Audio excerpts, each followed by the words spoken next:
Good morning. मैं आपकी Indian polity secretary आदर्श मालविया आपको आज टाइप्स ऑफ कॉन्स्टिट्यूशन यानी कि संविधान के प्रकार पढ़ाने जा रहा हूं। और हमारे यहाँ वर्ल्ड में जितने टाइप्स के कॉन्स्टिट्यूशन पाए जाते हैं उनके बारे में मैंने यहाँ पर डिटेल में लिख के रखा है और हम एक एक पर डिस्कस करेंगे। तो चलिए अब देखते हैं टाइप्स ऑफ कॉन्स्टिट्यूशन यानी कि संविधान के प्रकार। तो इसमें से जो पहला टाइप है वो है अनरिटन कॉन्स्टिट्यूशन यानी कि जिसे कहेंगे अलिखित संविधान।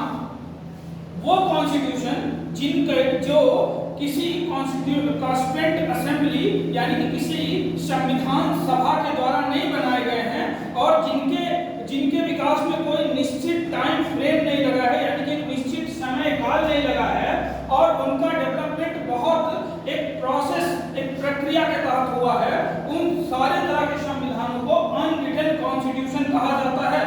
जैसे कि ब्रिटेन का संविधान और या फिर न्यूजीलैंड का संविधान, ये दोनों अनरिटन कॉन्स्टिट्यूशन या अलिखित संविधान की श्रेणी में आएंगे। अब संविधान के दूसरे प्रकार रिटन कॉन्स्टिट्यूशन यानी कि लिखित संविधान की बात करेंगे। तो ये लिखित संविधान है, ये एक कॉन्स्टिट्यूएंट असेंबली यानी कि एक संविधान सभा के द्वारा बनाया जाता है और इसको एक निश्चित टाइम पीरियड में देश की चुनी हुई संविधान सभा बना देती है और इसको लिखने में इसको लिखित रूप में लिखा जाता है और इसमें बाकायदा पूरी प्रक्रिया फॉलो की जाती है और एक निश्चित टाइम फ्रेम में इसे बना दिया जाता है। इसे रिटन कॉन्स्टिट्यूशन कहते हैं। जैसे कि अमेरिका के फिलाडेल्फिया में उनका संविधान लिखा गया और हमारी कॉन्स्टिट्यूएंट असेंबली संविधान सभा के द्वारा हमारा संविधान लिखा गया। अब संविधान के ये ऊपर के दो प्रकारों की हमने चर्चा कर ली है। अब हम अगले प्रकार पर चलते हैं जिसका मतलब है फ्लेक्सिबल या लचीला संविधान। दुनिया में कई कॉन्स्टिट्यूशन ऐसे हैं जो बिल्कुल फ्लेक्सिबल हैं, जो बिल्कुल लचीले हैं और उनमें परिवर्तन बहुत आसानी से होता है, चेंजेस उसमें बहुत आसानी से होते हैं। जैसे कि हम एग्जांपल लेंगे ब्रिटेन के संविधान का। ब्रिटेन का संविधान बड़ा फ्लेक्सिबल है और ब्रिटेन की संसद के बारे में कहा भी जाता है कि वो अपने संविधान कॉन्स्टिट्यूशन में परिवर्तन इस लेवल पर कर सकते हैं कि वो गर्ल को बॉय और बॉय को गर्ल बनाने के सिवा कोई ऐसा काम नहीं है जिसे वो कर ना सके और उनमें चेंजेस बड़े आसानी से हो जाते हैं।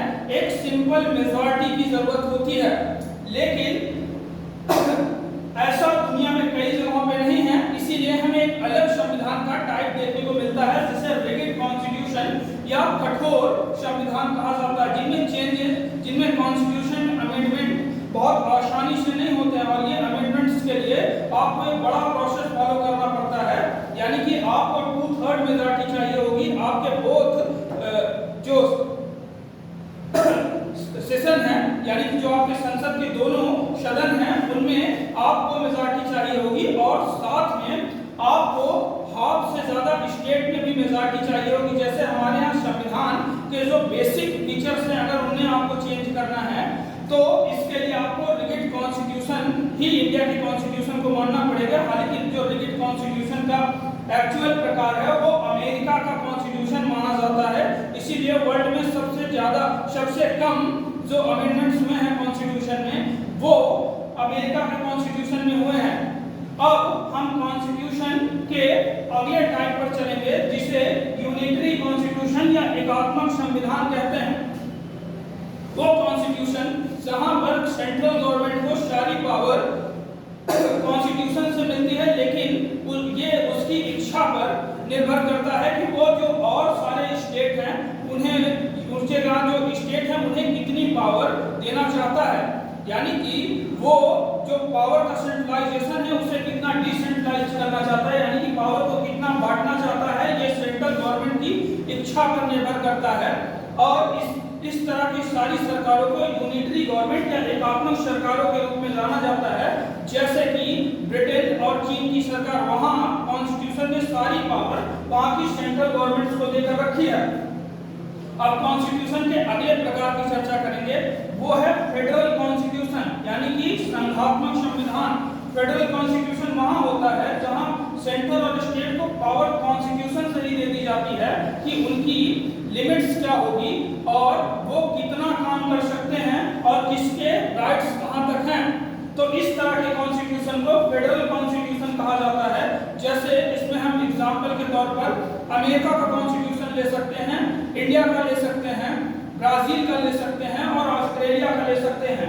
हालांकि इंडिया के कॉन्स्टिट्यूशन पर अगर हम चर्चा करें तो इंडिया का कॉन्स्टिट्यूशन फेडरल है, लेकिन इमरजेंसी के टाइम ये यूनिटरी हो जाता है, क्योंकि तुरंत जैसे इमरजेंसी लगेगी सारी फेडरल गवर्नमेंट की जो पावर है, स्टेट्स की जो पावर है, वो तुरंत सेंट्रल को ट्रांसफर हो जाती है। इसलिए इंडिया को हाफ यूनिटरी या हाफ फेडरल गवर्नमेंट कहा जाता है। अब कॉन्स्टिट्यूशन के अगले टाइप पर आते हैं, वो है डेवलप्ड कॉन्स्टिट्यूशन, यानी कि विकसित संविधान। वो देश जहां पर कॉन्स्टिट्यूशन का निर्माण किसी कॉन्स्टिट्यूएंट असेंबली या संविधान सभा ने नहीं किया है, बल्कि वो एक बड़े प्रोसेस से होकर आया है, जिसमें वहां के समाज में जिस तरह की रीतियां या जिस तरह के रूल्स चल रहे थे उनसे अच्छी बातों को लिया गया है। साथ में उसी संविधान में तो उसी देश में जो राजाओं के आदेश थे, यानी कि जो मोनार्क के ऑर्डर्स थे, उन अच्छे ऑर्डर्स को लिया गया है। या फिर वहाँ के जो कोर्ट्स थी, उनके जो बड़े या ऐतिहासिक फैसले हुए, हिस्टोरिक जो जजमेंट्स हुए, उनसी अच्छी बातों को लेकर कॉन्स्टिट्यूशन का निर्माण किया गया है। इस तरह के कॉन्स्टिट्यूशन को डेवलप्ड कॉन्स्टिट्यूशन कहा जाता है, जो एक बड़े प्रोसेस को फॉलो करके आता है। अब कॉन्स्टिट्यूशन के अंतिम टाइप की हम बात करेंगे, फ्रेम्ड कॉन्स्टिट्यूशन, यानी कि ऐसा कॉन्स्टिट्यूशन जिसका निर्माण किया गया है, बनाया गया है, और उसे इस तरह के फ्रेम्ड कॉन्स्टिट्यूशन के टाइप वो है जिसको बनाने में एक कॉन्स्टिट्यूएंट असेंबली या संविधान सभा का निर्माण किया गया, और वो संविधान सभा इस कॉन्स्टिट्यूशन को जिसने एक निश्चित टाइम पर बना दिया। जैसे कि मैंने आपको बताया कि डेवलप्ड कॉन्स्टिट्यूशन वो है जिसका निर्माण के लिए कोई एक व्यक्ति या ग्रुप उत्तरदायी या रिस्पॉन्सिबल नहीं था, लेकिन फ्रेम्ड कॉन्स्टिट्यूशन में यही स्थितियां बदल जाती हैं और फ्रेम्ड कॉन्स्टिट्यूशन का निर्माण एक संविधान सभा या कॉन्स्टिट्यूएंट असेंबली निश्चित टाइम पर कर देती है, और उसका एक फादर होता है, यानी कि कॉन्स्टिट्यूएंट असेंबली का एक अध्यक्ष प्रेसिडेंट होता है, और उसे एक निश्चित टाइम पर एक जो है तय डेट पर लागू कर दिया जाता है, और उसे बनाने में भी एक निश्चित टाइम फ्रेम लगता है। इस तरह के कॉन्स्टिट्यूशन को फ्रेम्ड कॉन्स्टिट्यूशन कहा जाता है।